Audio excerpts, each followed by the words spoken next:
Hola, buenas tardes, noches. Estamos continuando con esta semana y la serie de reflexiones sobre lo que pasó en la última semana de la vida de Jesús. Ayer domingo hablábamos acerca de la llegada del Rey y veíamos tres aspectos, tres facetas de la vida de Jesús o de la manera en que Jesús se presenta en este domingo en su entrada a Jerusalén. La primera de ellas era que veíamos a un Jesús soberano de la situación que estaba ocurriendo, en donde Él decide poner voluntariamente su vida, sabiendo que tiene el poder para tomarla de nuevo, muriendo en nuestro lugar. También vimos a un Jesús aclamado por esta multitud que lo hacía de manera incorrecta y equivocada, pensando en un Mesías terrenal que venía a librarlos del imperio romano, pero estaban totalmente alejados de la realidad, porque Jesús venía a librarnos del imperio del pecado y venía a morir por nuestro lugar, y no encajaba ese Jesús en sus expectativas, ¿no? Y después de 5 días obviamente gritarían crucifícale, cuando ahorita gritaban alabado sea el Señor, sálvanos, hosana en las alturas, ¿no? Al final vemos a un Jesús triste por lo que estaba pasando con su pueblo, por la manera en que se habían alejado y no entendieron la visitación que les hizo Dios, el Señor de la creación. Y entonces Jesús habla de las consecuencias también y veíamos cómo la ciudad de Jerusalén terminó derribada piedra por piedra. Y ya en la aplicación práctica a nuestras vidas hablábamos de la obediencia, hablábamos de esta genuinidad, hablábamos del atender el llamado de Dios, y como iglesias, como creyentes, no tener en poco lo que Dios ha puesto en nuestras manos, ¿no? Esta semana será de mucha reflexión, hablaremos mucho de la vida personal, pero también veremos lo que Jesús está pasando cada día. Y hoy vamos a arrancar con el lunes y le hemos dado simplemente una palabra a lo que ocurrió en ese día para que lo podamos tener más presente. Es el lunes es la purificación. ¿Ok?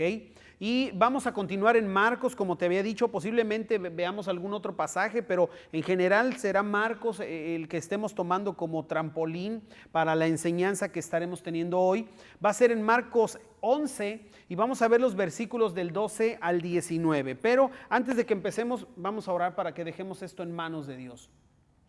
Padre bueno, te damos muchas gracias por la oportunidad de estudiar tu palabra, por la bendición de poder meternos y profundizar en ella, poder recordar lo que pasaste cada día, Señor Jesucristo, de esa semana por nuestro pecado y pagar por nuestro pecado. Te damos gracias por esto y te pedimos que nos des inteligencia y sabiduría y que alumbres nuestro corazón y que podamos nosotros reflexionar en las verdades, en los principios que hay detrás de cada una de las cosas que tú viviste y pasaste durante todos estos días.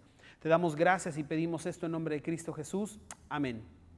Bueno, como te decía, estamos en Marcos 11 y vamos a ver los versículos desde el 12 hasta el 19. Vamos a irlo dividiendo de acuerdo a cada una de las dos situaciones que ocurrieron y de ahí vamos a ir arrancando. La primera cosa que vemos fue lo que pasó con la higuera, ¿ok? Así le vamos a nombrar, la higuera. Esto ocurrió de los versículos del 12 al 14, dice: al día siguiente, el lunes, cuando salieron de Betania, tuvo hambre y viendo de lejos una higuera que tenía hojas, fue a ver si tal vez hallaba en ella algo, pero cuando llegó a ella nada halló sino hojas, pues no era tiempo de higos. Entonces Jesús dijo a la higuera: nunca jamás coma nadie fruto de ti. Y lo oyeron sus discípulos. Ok. Ya es otro día en la mañana, Jesús se levanta, tienen hambre, encuentran la higuera, o Jesús ve de lejos la higuera se ve muy frondosa y entonces Jesús se acerca tratando de encontrar fruto en ella, pero no encuentra nada. Vámonos primero a la parte natural de lo que está ocurriendo con esta higuera, porque esta higuera en realidad es una falsa publicidad. Te voy a explicar. Primera, no era temporada de higos. Y las higueras solamente tienen hojas o se ven frondosas cuando tienen higos. Entonces, esta higuera no tenía por qué tener hojas, porque no era el tiempo y porque no tenía fruto. Entonces, obviamente, pareciera este imán de vengan, acérquense a mí, pero en realidad no había nada detrás. No había nada que encontrarle. Y me quiero imaginar a lo mejor a los viajeros tratando de, ay, ya mero llegamos a Jerusalén, mira, algo de comer en el camino, y no hay nada. ¿Cuál es la enseñanza detrás de esto? Porque pareciera que Jesús hace un berrinche, ¿no? De que no encuentra nada, se enoja y la maldice y se seca hasta sus raíces, dice unos versículos más adelante. Pero en realidad hay algo muy profundo y tiene que ver con la falsedad de la religiosidad que vivían los judíos ahora. ¿Por qué? Porque Dios había dejado al pueblo de Israel como ese faro a las naciones, como ese lugar en el que ellos encontrarían consuelo y se podrían acercar al Dios de toda la creación, a través del cual lo conocerían y sabrían la voluntad del hombre para con ellos. Ese era el propósito y el plan para el pueblo de Israel. Y eso es lo que ellos abanderaban, eso es lo que ellos publicaban. Nosotros somos el pueblo de Dios, somos el pueblo escogido donde Dios ha hecho milagros y abrió el mar y hizo esto y hizo aquello. Pero en realidad cuando te acercabas o cuando la gente se acercaba, su religión estaba vacía. Porque no te llevaba a ningún lado, sino a perderte en una lista interminable de mandamientos y en un montón de religiosidad que ya vimos en Gálatas, ¿se acuerdan? Entonces, el Señor lo que está queriendo enseñar aquí es que Dios toma muy en serio, y para Él no es un juego solo aparentar y no tener fruto. La reflexión para nosotros es, ¿qué encuentra Dios ahora en el cristianismo o en nosotros como iglesias evangélicas, como creyentes del año 2021? Si el Señor se acerca a nosotros, ¿va a encontrar fruto?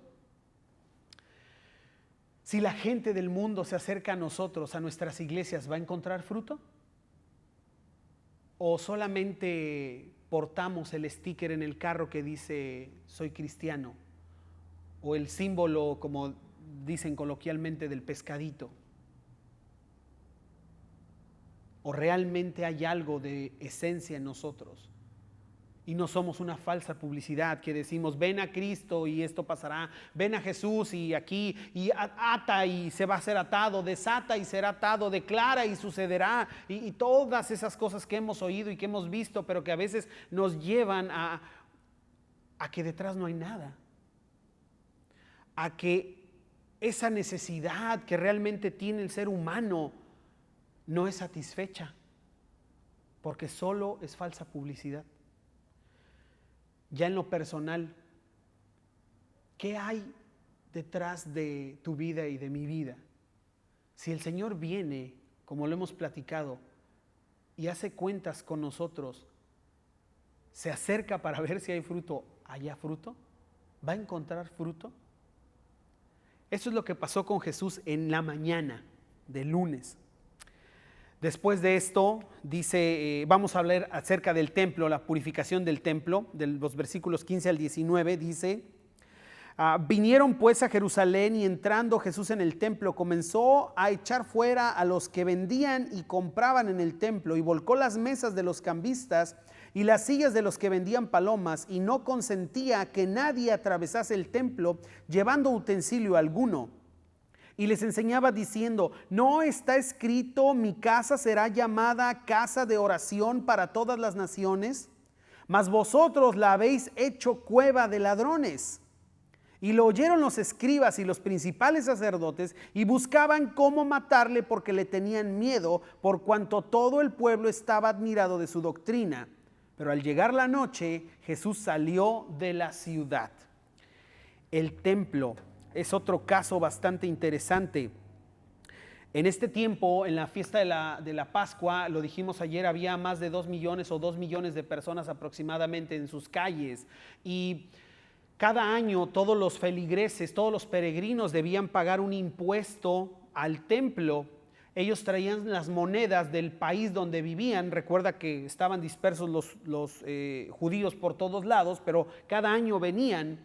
Entonces, no se aceptaban los pagos de este impuesto, de este tributo en otra moneda que no fuera la que se manejaba en la ciudad. Entonces los cambistas hacían su agosto, como decimos, porque cobraban el cambio de la moneda a cantidades estratosféricas. Y luego, aparte de pagar ese tributo, debían de comprar animales para los sacrificios. Tampoco se los querían comprar en la moneda que ellos traían, así que se los vendían con la moneda que ya habían cambiado, que los habían estafado, y ahora a estos literalmente les quitaban lo poco que les quedaba por un pobre animal para sacrificarlo, porque se los vendían carísimo. Todo esto con el consentimiento de los sacerdotes, de los escribas, de todo el cuerpo religioso de Israel. Entonces, obviamente esto se había hecho un negocio lucrativo, pero corrupto.